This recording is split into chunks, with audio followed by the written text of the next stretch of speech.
在宁夏回族自治区的南部，有一个偏远的小村庄，村里面天天上演天上掉馅饼好事儿。据村子的村民说，他们每天都可以捡到古钱币，有时候会在树林里面捡到，有的时候甚至在自家的墙角都可以捡到。在田里面干活的时候，经常随便一挖就能挖出大量的古钱，甚至在下雨的时候，地底下钱币会不停地直往外冒。这件事到底是真是假呀？故事还要从村民老杨说起。这天他正要去后山山坡上挖土，挖着挖着，他突然注意到土里面好像有怪东西。他拿着铲子又扒拉了几下，土堆里面还埋着大量的东西。老杨带着这些东西急忙来到了当地的相关的文物部门。博物馆的专家们一看到这些东西，立马就来了兴趣。苏专家是古钱币的专家，在见到老杨带来的这些东西后，反应是非常激动。这些东西全部都是古钱币。但是随后他纳闷起来了，苏专家在博物馆工作了几十年，对于当地文物情况是了如指掌，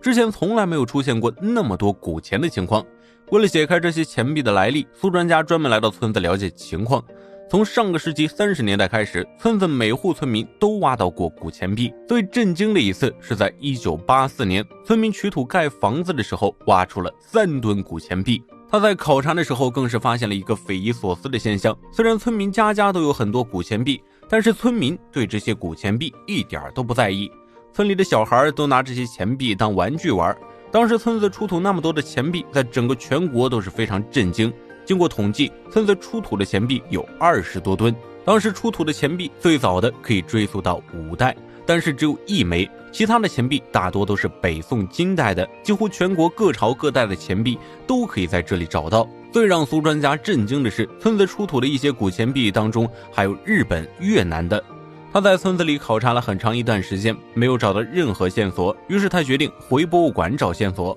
他在博物馆里反复研究资料后，得出了3种猜想。在博物馆内有3个大瓦罐，当地出土的钱币主要是窖藏，这3个瓦罐出土的时候，里面放满了钱币。村子出土的钱币会不会就是古代人们埋起来的？因为当地过去人口基本都是移民过来的，过去的战争比较频繁，因为害怕被抢走，很有可能就把自己所带的钱埋了起来，最终遗留在了这里。后来他统计，在当地出土的窖藏只有30来处，不可能藏几十吨的钱。他又做出了第2种猜想，很可能与一次严重的天灾有关。1920年，海原大地震爆发，县城几乎被夷为了平地。震后村民在重建村庄的时候，在附近的山上出现了成堆的白骨。当地的老人说，那些白骨整整有3米高，其中不仅有人骨，还有动物的骨头，还夹杂着一些北宋代的钱币。这说明在北宋这里发生了一场惨烈的战争。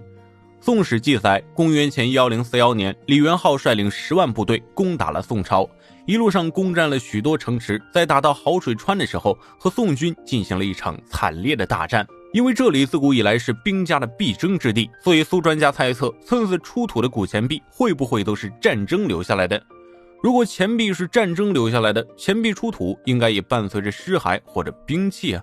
但是根据出土的情况，并没有这些东西。第3种猜想和一枚汉武朱母钱有关，这是整个博物馆最重要的钱币。这枚汉武朱母钱当初是在一个灰色大瓮中发现的，瓮中除了母钱外，还有一具小孩尸骨，说明这家主人的身份是非富即贵。古时钱币是由朝廷统一制造的，私售钱币是抄家灭族的大罪，烧铸用的母钱也只有朝廷才有。苏专家猜测，在古时候这里会不会存在民间售钱的作坊？在当地的萧何城曾经发现，清代铸造乾隆通宝的模子，还有汉城将台出土的就是铸造汉武朱的模子。当时周围不仅有模子，铸造的钱币也有很多，种种迹象都表明这里曾经确实有过铸钱的作坊。但是历朝历代只有朝廷才可以铸钱，古代私铸钱币就是死罪。而一个偏远的小山城，为什么会有人冒着杀头的风险铸造钱币呢？在苏专家考察的过程中，有一些村民家中的家谱中有记载，他发现了一个奇怪之处，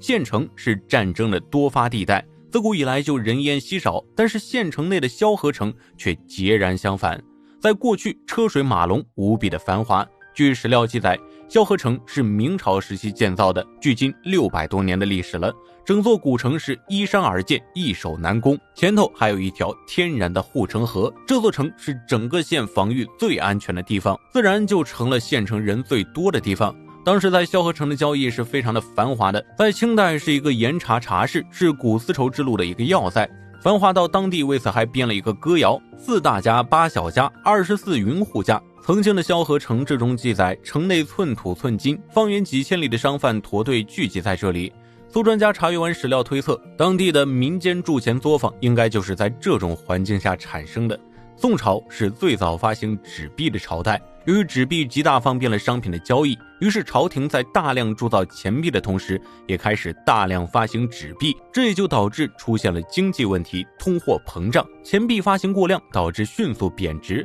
普通的老百姓根本无法承受这种贬值，迫于生计，不得不冒险私自铸造钱币，这就为萧何古城囤积了众多钱币。随着历史进程，这些钱币最终被埋在了地底下，这也就是为什么萧何会有那么多钱币的原因。至于出土中的钱币当中，为什么会有各朝各代的钱币和日本、越南其他国家的钱币，苏教授解释说，萧何古城自古商贩众多，出现各朝各代的钱币也就不足为奇了。那些日本、越南等国家的钱币，在查阅完历史文献后发现，是因为这里是游牧民生活比较集中的地方，养的牛羊比较多，而萧何古城又是古丝绸之路的要塞，有不少的外国商人经过这里，往往会从当地买一些动物的皮毛，所以这些外国的钱币应该就是外国商人留下的。经过考察出土的地点和实物，都是清代进行商品交流时候留下来的。好了，本期故事我们就讲到了这里，我们下期再见。